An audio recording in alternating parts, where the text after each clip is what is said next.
Okay, welcome. This is the second webinar on the new emergency housing vouchers that are coming out through the Housing Authority. We had our first session on June 10th, and we went over a brief overview of who would be eligible for vouchers, sort of across the nation, what the eligible categories were, what we were working on between the Coalition on Homelessness and the Housing Authority, and opened it up for some questions. This session is supposed to go over the referral process and kind of dive into who our preference and priority are for these vouchers. These are not traditional housing choice vouchers where you will have a client apply through the Housing Authority website through their application. Instead, these referrals must come from the Coalition on Homelessness. So we will be managing that process, and we will be prioritizing those by the populations we're going to discuss today, rather than a simple first come, first serve. So I know I saw Bree is here, and I'm hoping she will step in and weigh in for the Housing Authority, and we will see if Regina is able to join us. I'm here. Ah, okay, perfect.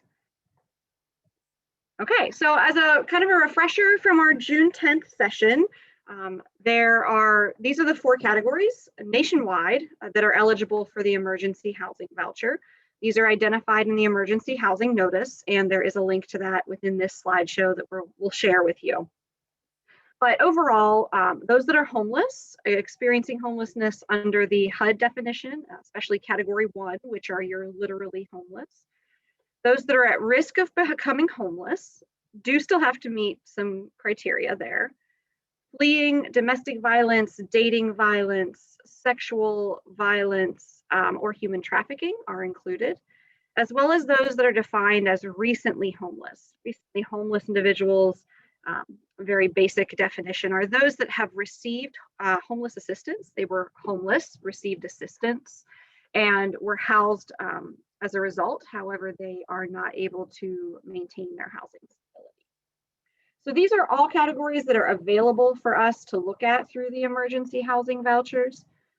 And I have a link on here at the bottom for the notice for the definitions, and we will send this out to you after the session. Each community is able to take those four groups of people and define where they feel they can have the greatest impact. So we worked with the Housing Authority, we worked with the Coalition's Coordinated Entry Planning team to determine where we wanted to focus our priority for these vouchers. Your county is receiving 56 vouchers, so this is not a large voucher program for us in that it's not hundreds of vouchers, despite there being very broad categories of people that we can serve. So we've prioritized the four categories in order for our priority. And under each of those categories, we have some specific populations that we're really hoping to help achieve housing stability with through these specific vouchers. I will also say there are some of the categories under the emergency housing voucher are also eligible for our mainstream vouchers. So if you're not familiar with the mainstream voucher, those are also housing vouchers that are a partnership between the Coalition on Homelessness and the Housing Authority to provide ongoing subsidy to individuals that are in permanent supportive housing or rapid rehousing programs and need that subsidy in order to be able to maintain their housing stability. The mainstream voucher, though, does have a requirement that an adult in the household that is the head of household be 62 or younger. And you also have to have a documented disability on that individual who is under 62. So we have seen some populations that could use the voucher but don't meet that criteria. So what I will say is if we receive applications for the emergency housing voucher, but we feel they meet the definition of a mainstream voucher, we may come back and encourage that application.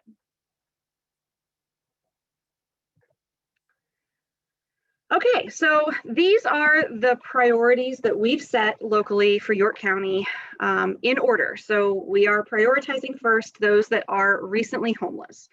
These are individuals and families that have previously been classified as homeless. So we're talking about the U.S. Department of Housing and Urban Development Category 1, literally homeless definition. These are typically households that are staying in a place not meant for habitation, or they are accessing resources like an emergency shelter. So this population has to have been previously identified as homeless. So what that means is they've worked with a homeless provider in the past, and we can document that work, but they are not currently homeless because they've received assistance. That assistance could be financial, which does include temporary rental assistance, or it could be services. It could be any host of things. It just has to be a homeless assistance that allowed them to become housed. Coalition member agencies have to determine that the loss of that assistance is going to result in this household returning to homelessness, or that the household will have a high risk of housing instability once that assistance ends. These households also have to be 50% of the area median income or less. Now, there's a couple of things I want to break down under recently homeless. So the first thing I will say is the temporary rental assistance. Many communities have asked HUD if the current ERAP, the Emergency Rental Assistance Program, providing back rent assistance, meets the definition of temporary rental assistance. So if someone is receiving that previous rent assistance, or they're receiving assistance moving forward from that project at Community Progress Council, does that classify them as recently homeless, and is that something that we can serve? I think the thing I will tell you is that we still have to show that they were homeless prior to their housing. So there has not been a clear answer from HUD on whether those that are receiving ERAP assistance are really eligible under this umbrella. But I would say locally, if we can show that household was homeless prior to their housing and now are receiving assistance to remain in their housing, there may be an opportunity to assist those households. We are going to continue to see if HUD provides a little bit more guidance around that, because we know there are a lot of households being assisted through that financial resource. The other thing I'll address here is a coalition member agency. We are not trying to make this any harder than it needs to be. So I will tell you that a coalition member agency, very broadly defined, is of course all of the housing providers that work within the Coalition on Homelessness. That makes sense. But we are extending this out. If your organization is one that participates, whether that is in coalition monthly meetings, whether it is as part of one of our subcommittees, we're willing to take a look at those referrals. I think the key, though, is you have to be able to prove that they were homeless and they had assistance provided and were housed as a result. That's going to be easier for housing programs who are probably directly providing that assistance, but we won't limit it just to those housing providers. I'm not going to do a list of coalition member agencies, because your organization should know whether or not they're actively involved with the York County Coalition on Homelessness. The second category we're going to prioritize are at risk of homelessness. We all know in this community and in many communities, this is a large category of people. But we have identified a few subcategories that we're going to focus on. So for at risk of homelessness, these individuals and families have to have a household income of 30% area median income or less. So I want to draw attention to that, because this is the only category that has to be 30% of area median income or less. They also have to be able to show that they don't have sufficient support networks like family or friends or faith-based supports or other social networks that will prevent them from moving to an emergency shelter or a place not meant for human habitation. In addition to that, they have to either be living in a hotel or motel, and the cost of the hotel or motel is not being paid by a charitable organization or a federal, state, or local program for low-income individuals. The other population that can be served here is those that are living in the home of another. So we often refer to this as couch surfing or doubled up, but they have to be there as a result of an economic hardship. So those are our focus around the at-risk of homeless priorities. Our third priority are those that are experiencing what I've mentioned before as Category 1 homelessness. So these are the ones who are living in a place not meant for habitation, which can include outdoors. It can include in campers or buildings that don't have utility hookups. It can be in tents, anywhere that people are not meant to live full-time and permanently, or those that are utilizing emergency shelter resources. And emergency shelter resources do include hotel stays only if they're actually paid by a charitable organization. So it's the flip side for hotel stays of the at-risk population. For homeless populations, those have to be paid by a charitable organization or a housing program or something to that extent. These populations have to have a household income of 50% area median income or less. And we are prioritizing households that have had multiple enrollments in rapid rehousing or permanent supportive housing assistance, but have failed to safely maintain their housing stability. Our community has a population that we have attempted to assist through a variety of housing resources, and they have not been able to maintain that after the financial resource ends. And so we are trying to prioritize those families under this homeless category. Our final category, I have the heading of domestic violence, but this does include domestic violence, dating violence, sexual assault, stalking, and human trafficking under that umbrella. And this is fleeing or attempting to flee. These households also have to be 50% area median income or less. And we are looking at and prioritizing households that have limited income as they come into the request for the emergency housing voucher, and limited ability to provide stable housing for their household in the long term. So that's a lot of words on a big slide, and you will get these slides when we are done. Please feel free to drop questions in the chat or even in the Q&A. I think I prefer the chat for our purposes. You can put them either place and we will check them and answer them at the end of the session. But these are our priorities. So what this looks like in practice is we will look at anyone we have applications for that are recently homeless first. We will move on to that meet those definitions that we've identified. We will move on to at risk of homelessness, looking at those in hotels or motels, as well as those that are living with someone else because of economic hardship. From there, we will move on to the homeless households through the rapid rehousing and permanent supportive housing, multiple enrollments. And then we will move on to domestic violence under our specific sub-priorities. So in that case, the households with limited income and ability to provide stable housing.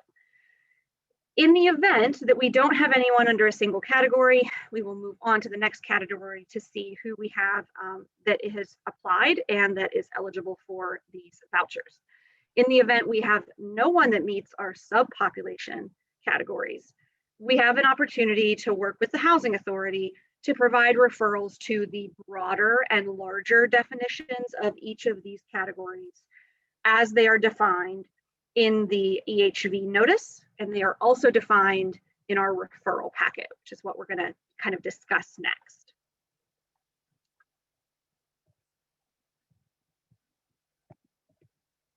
Okay, so the referral process for these vouchers. I mentioned at the beginning, these are not a traditional housing authority voucher in the referral process. Normally for a housing choice voucher or even a mainstream voucher, your application goes through the housing authority website, Housing Authority of the City of York, and you're placed on a wait list. But for these particular vouchers, we are actually going to have the referrals come in through the coalition, through our coordinated entry process.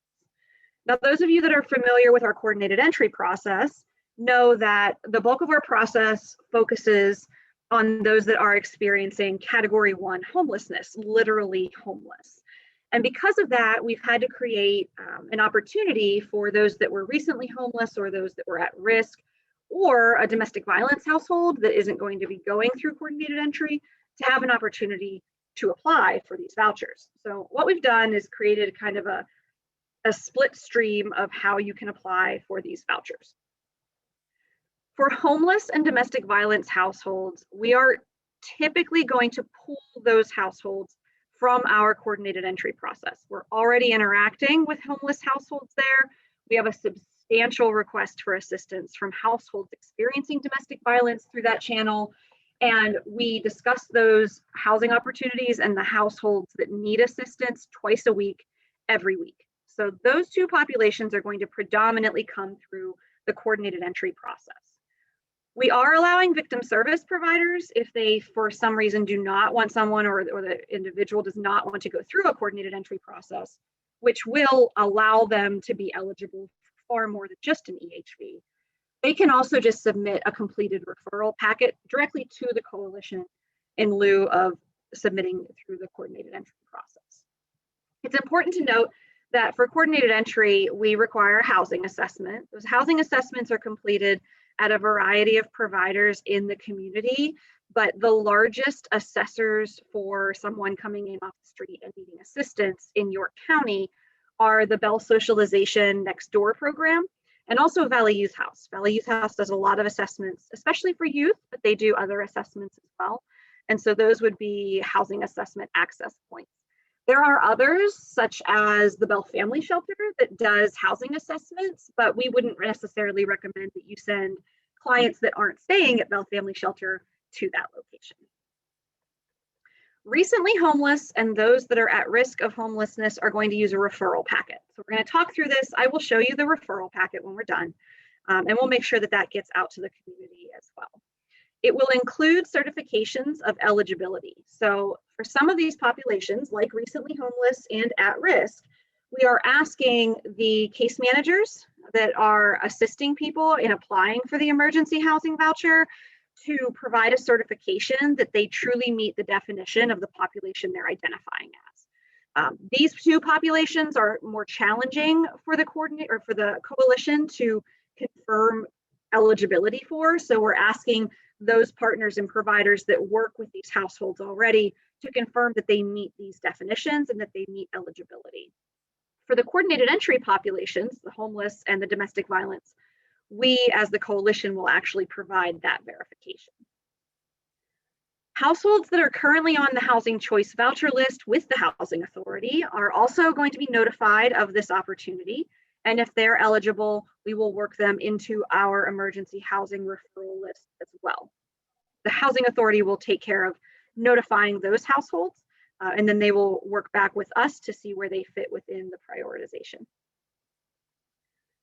So I mentioned before, and I'll just reiterate it again, the coalition has to confirm eligibility for these households. And it is kind of a, I guess you could call it a third-party verification. It's just a one page, asking you to verify which population or which subpopulation this particular household falls under.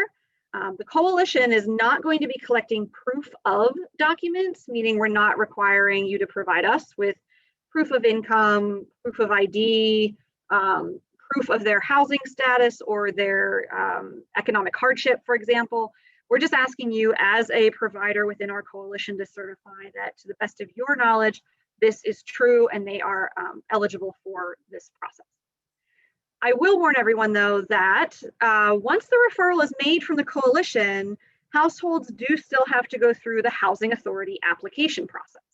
So at that point, the Housing Authority will be requesting proof of documentation for a variety of different things. The application, I think, and I'll let Bree weigh in on this, is just like a Housing Choice Voucher application. We're just prioritizing who gets to that point. Is that correct, Bree? We have to discuss that because we may do it just like we do our family unification referrals. Okay. And it just be a piece of paper. Okay. Because it's not going to be open on our website. All right. And that's another good reminder. So if you go to the website to apply with the Housing Authority for any of their other opportunities, this one will not be listed since this one has to come through the coalition.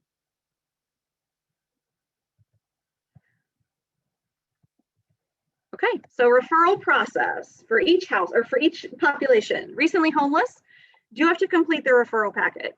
Do have to provide a signed certificate of eligibility, and then that should be submitted to the York County Coalition on Homelessness. You can do so by email, by our fax number or by mail or in-person drop-off with our mailing address there.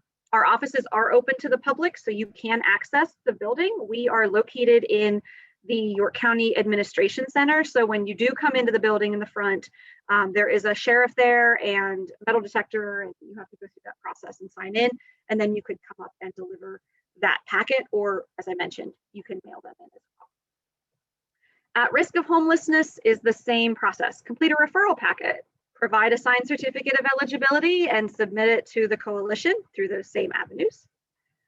The homeless population are, oh, sorry about that, guys. The homeless population are going to be referred through the coordinated entry assessment agencies. As I mentioned before, we're going to take a look at that through the housing assessments that are completed for a host of rapid rehousing and permanent supportive housing opportunities as well. So it won't just be for emergency housing voucher. And actually the coalition is going to provide the certification of eligibility for those populations. Domestic violence has two options. They can go through the coordinated entry assessment because they, a large number of them are already looking for housing assistance. So we will pull through that avenue. But in the event that for some reason someone doesn't want to go through that process, there is an opportunity to do the referral packet and submit it directly to the coalition. Same contact information as recently homeless and at risk. And then we will also provide the verification for that population as well from the coalition.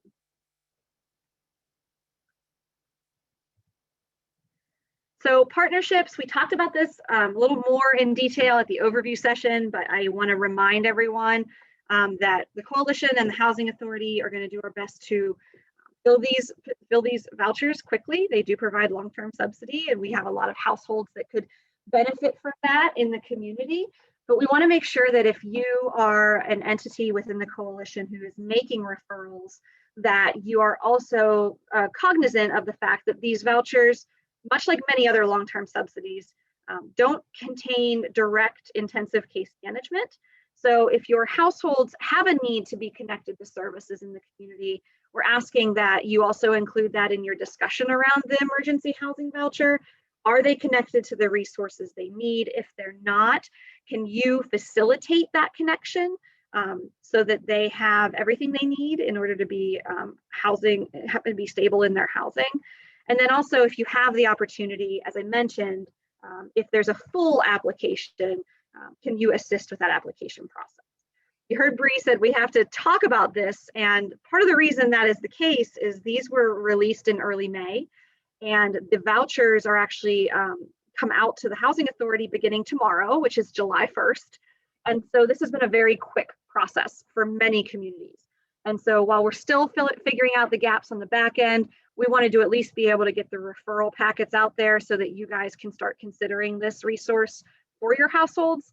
We will absolutely provide ongoing information as we solidify some things on the back end, or as we make any adjustments or open up additional populations that we might be looking to serve. The biggest thing that's different about the emergency housing voucher is the service dollar supports. So I wanted to talk about these very briefly. Normally a housing authority gets the housing voucher, and when those vouchers are filled, they have an opportunity to collect what they call administration dollars that help pay for their staffing and the service that they provide. These emergency housing vouchers have an upfront financial opportunity that allows them to collect $3,500 per voucher for services and landlord incentives and a host of other activities. It doesn't mean that every household who gets a voucher automatically gets $3,500 in services or security deposits or landlord incentives. It just means that you take that $3,500 and multiply it by the number of vouchers that you get, and that's the amount of money that the Housing Authority is eligible for.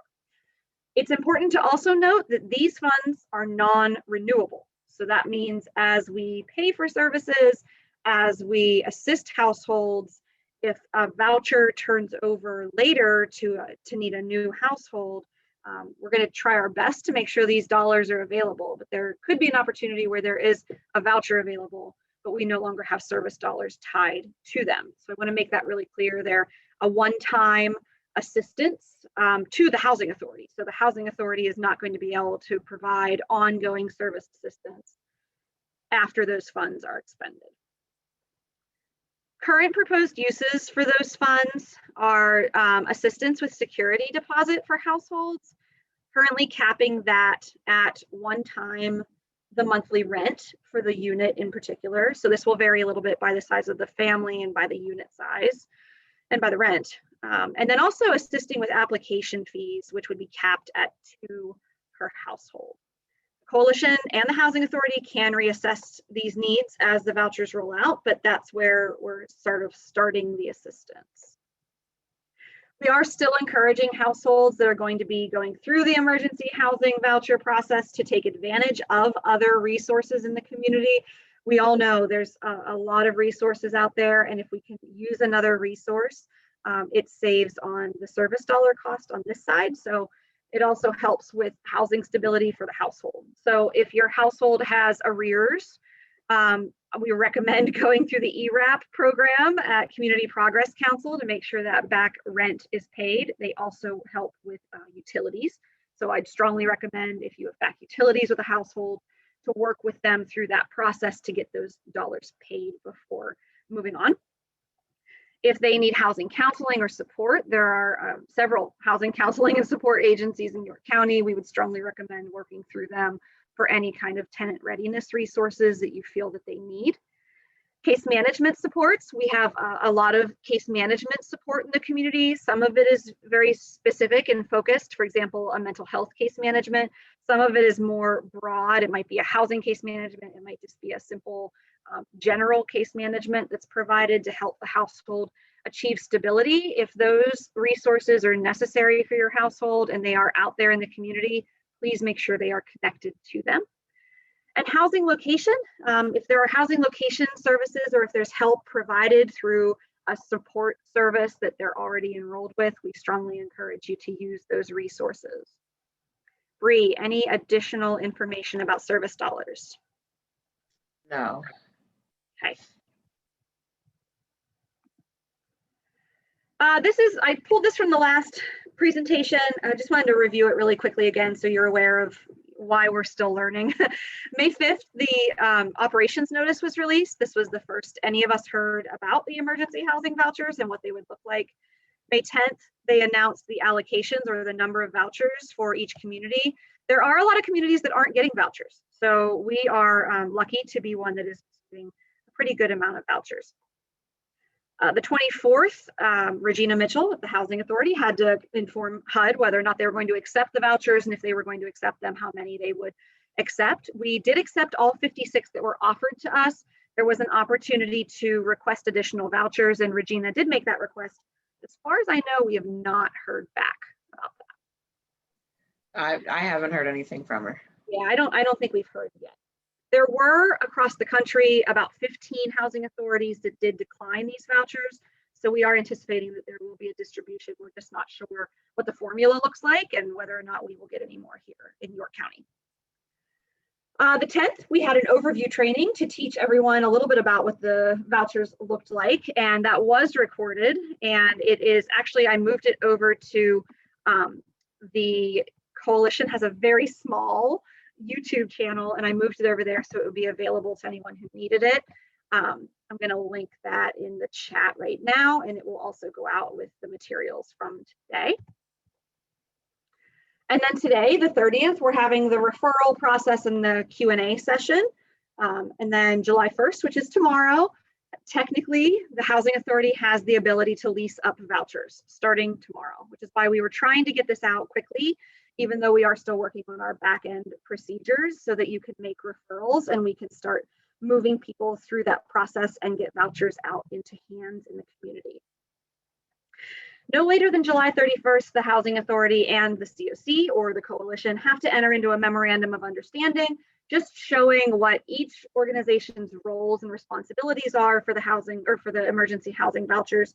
And we are working on that. We were waiting to finalize a few things before we finished it. So we will work on that on our end, and then we will be fully up and running. And that agreement, I believe, does have to go to HUD to show that we have it in place. So they are really stressing the relationship between the COCs, the continuums of care, AKA the Coalition on Homelessness in York County, as well as the Housing Authority. We had a previous relationship with our housing authority, but there are a lot of communities that don't. So this was an opportunity for HUD to try to engage and make some of those relationships happen. Okay, so Q&A, what questions do you have? I saw my little chat bubble flashing while I was talking, so I'm gonna go back over to that. And I'm gonna see, for at risk, if the person paid for the hotel at one point, but then also received help from a church, would they qualify?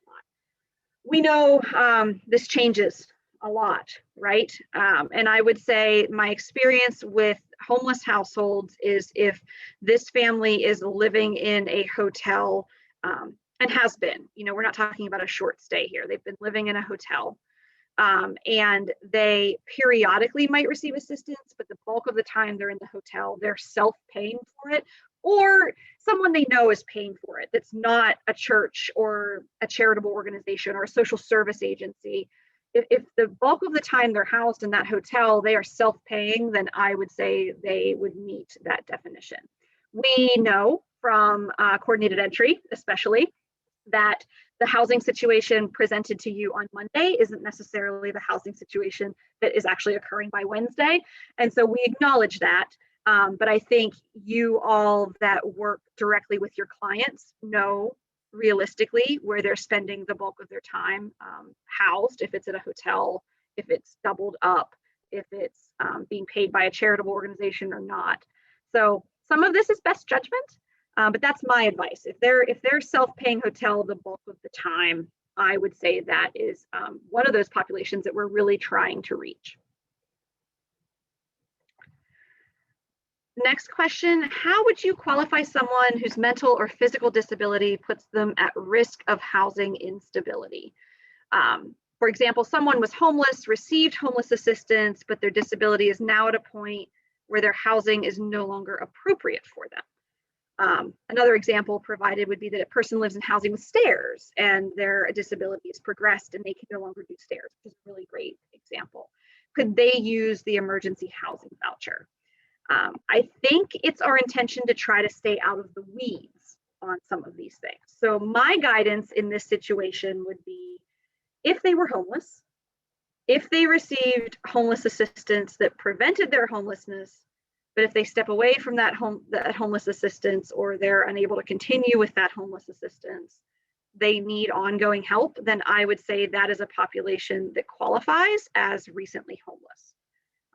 So trying really hard not to automatically route people out of the process.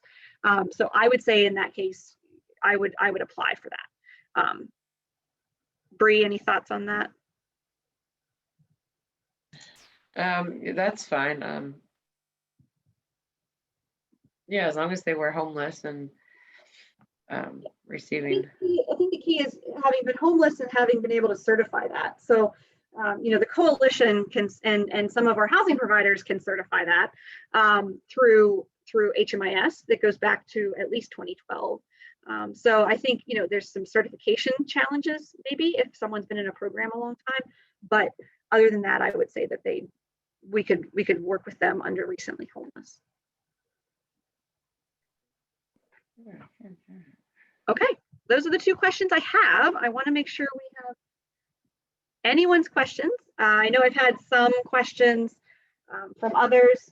Something else I realized I didn't talk about that I probably should quickly point out to you under at risk of homelessness. It's not included here, and I'll show it to you on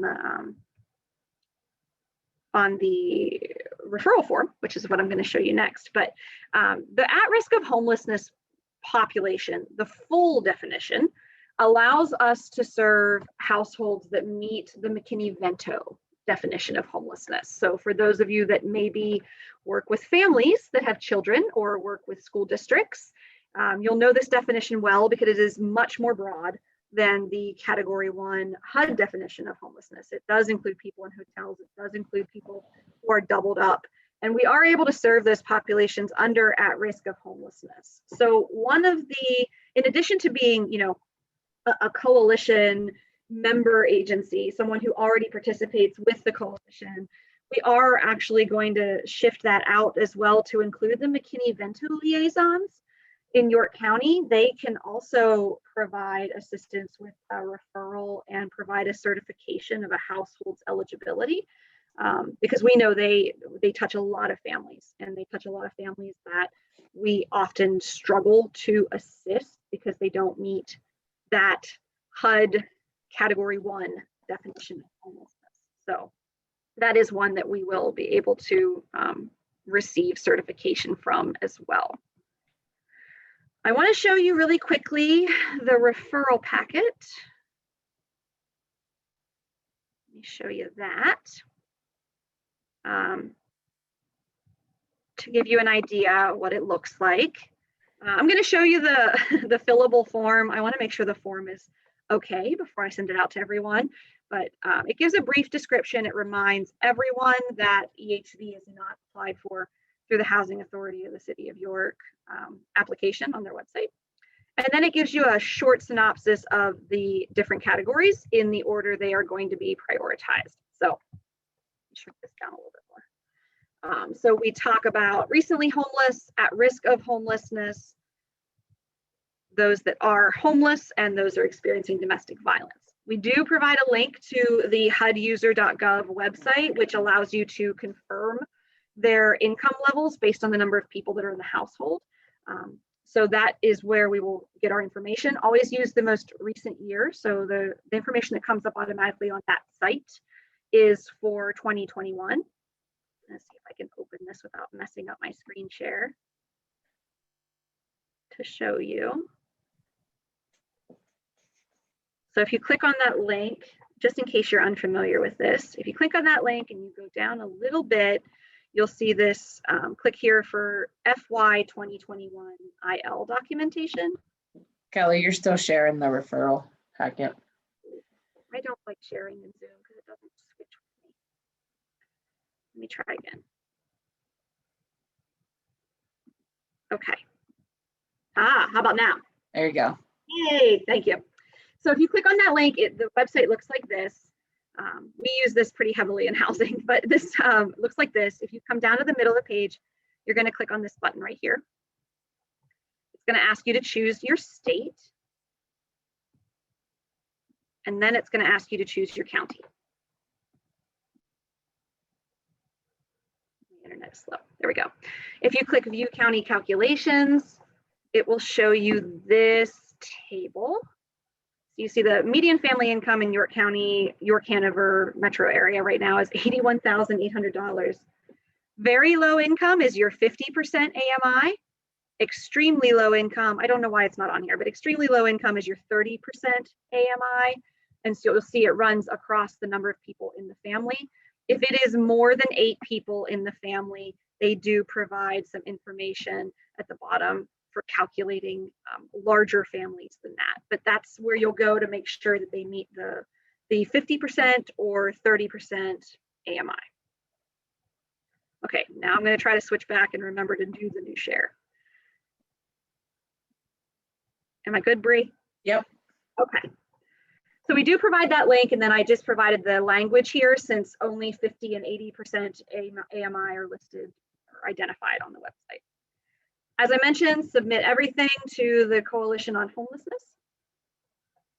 And then there is an application form, a little too far. Date, is there a preferred language for the household? Applicant name, contact info, who's referring, how many adults, how many children?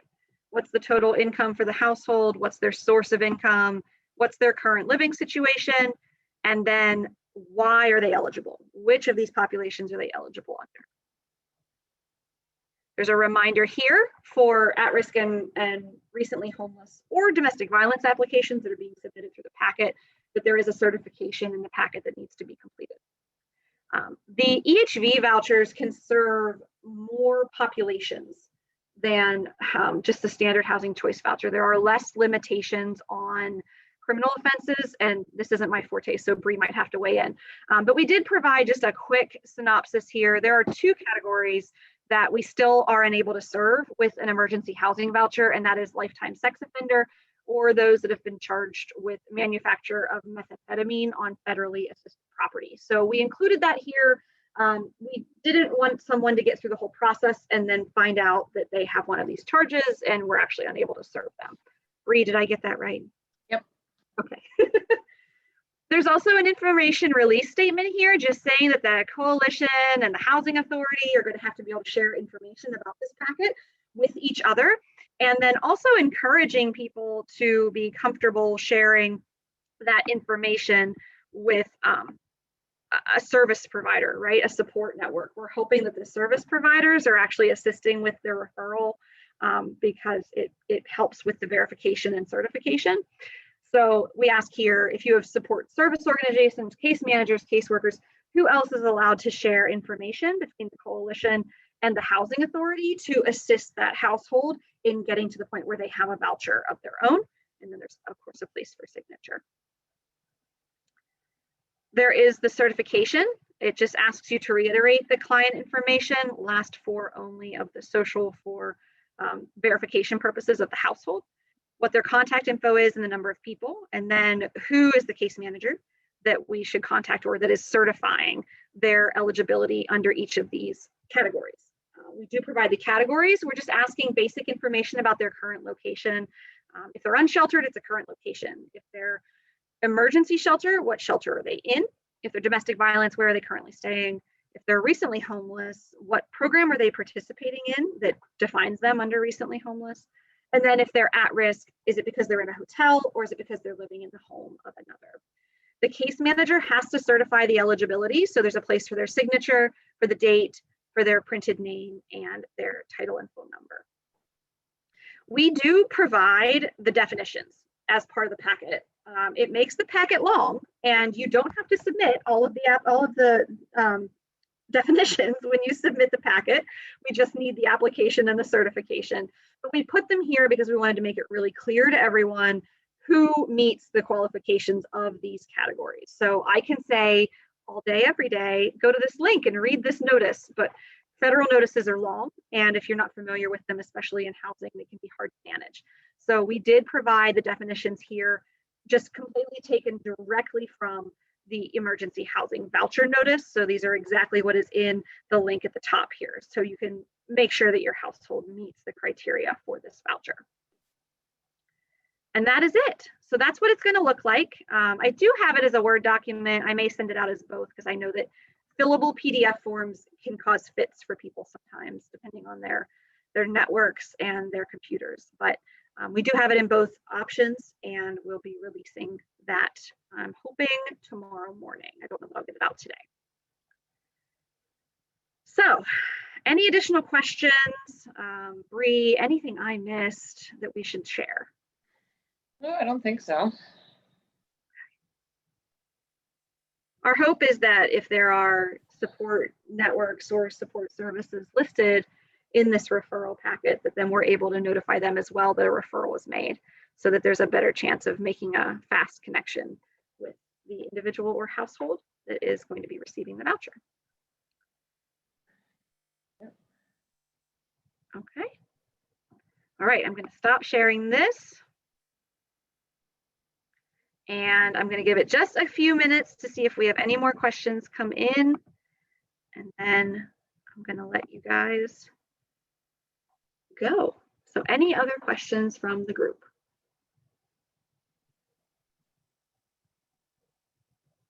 Sandy says, so individuals who call in and say they're homeless can be referred to what telephone number? I don't recommend referring them to the coalition because we don't provide any direct service.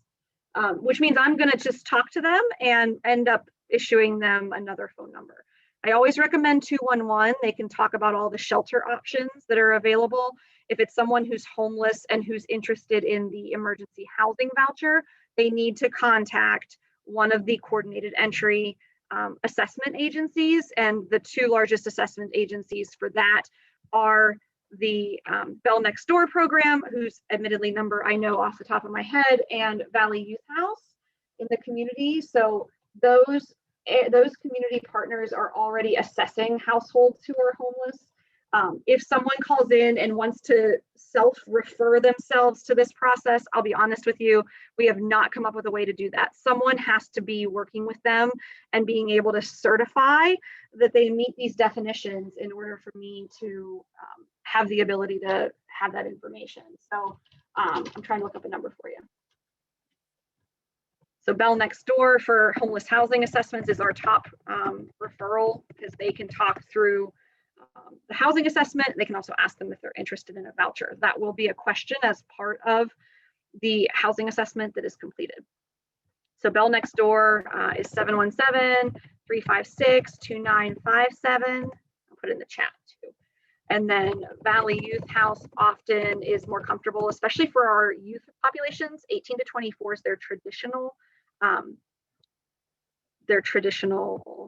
population. Sorry, lost my train of thought. But I know they have done some in the community as well. And I actually see Sean is here from Valley Youth House, and he's raised his hand. So Sean, I'm going to click allow to talk, and I'm going to see if you want to weigh in. Yes, I was just going to say our office opened this week to the public, and we are doing walk-in assessments for anyone who needs Monday through Friday from 1 p.m. to 5. Oh, you cut out a little bit, but just in case. They open to the public this week, and they're open for housing assessments 1 p.m. to 5 p.m. Monday through Friday. But I gave their number in the chat too, which is 717-690-0930. Thanks, Sean.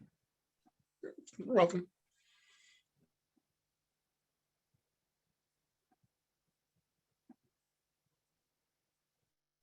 Okay. Anyone else that has anything for us before we close up? Obviously, if you have other questions, we can certainly answer them later. The nice thing about this is it gets recorded, which means that someone else who's listening to this later on can then get the answer to their question. I had another question that said, will we, the case managers, receive the emergency housing voucher as a referral like other referrals? No. So short version of that is these referrals are going directly to the housing authority from the coalition. So these are not programs that you guys out in the community have to do as part of your other assessments. However, if you are open with case management on someone and they are interested in an EHV voucher, as long as we know that you are open and with an enrollment with them, we will share information through the coordinated entry process. So in this situation, and I hope you don't mind, but the case manager that asked works for the Bell Next Door program. So that program we would refer the case manager there as long as we had disclosure to do so, that they had received a referral for an emergency housing voucher, but all of the work on actually receiving the voucher and confirming will be done through the housing authority. So the Bell Next Door program, for example, won't be doing that piece of it. It's not like a rapid rehousing referral that Bell Next Door might receive and then have to work through the documentation and process and place that person in housing. If they're providing ongoing case management to a household and they're able to assist with that, it would be fantastic, but it won't be the same as a rapid rehousing referral.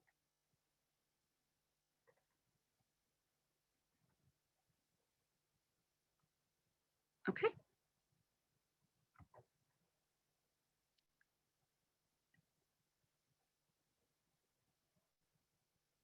Okay, I don't see any more questions. Let me give it just a minute. But yeah, please be patient with us. We're learning too, and we'll make changes as we need to make it a little bit easier for everyone. We're not sure exactly what the interest is going to be in these vouchers. We're not sure what this looks like, but we are anxious to start accepting referrals and making referrals to the housing authority so that we can get vouchers in hands. I know that those of you that work in housing understand just how hard it is to house people right now, but we are hopeful in the coming months that that will free up, and we are hopeful that if they have a voucher, they can go out there and start looking for a place. These vouchers do have like a, Bree, you'll have to confirm this, it's 120 days the voucher is open, so they do have some time to look. Yes. Okay. some of that was covered in the overview, but I just wanted to mention it again because we all know how hard it is to house right now. Okay, I don't see any more questions. We're going to close this down. We will send out the slides and a link to the recording to everyone that participated or registered today. And then we'll also send the materials out to our coalition email list as well, just to make sure we cover everyone. We don't have any more sessions planned right now, but if we need to make changes, you may see an interest in having another session to talk to everyone. So thank you so much for your time, and we'll talk to you soon.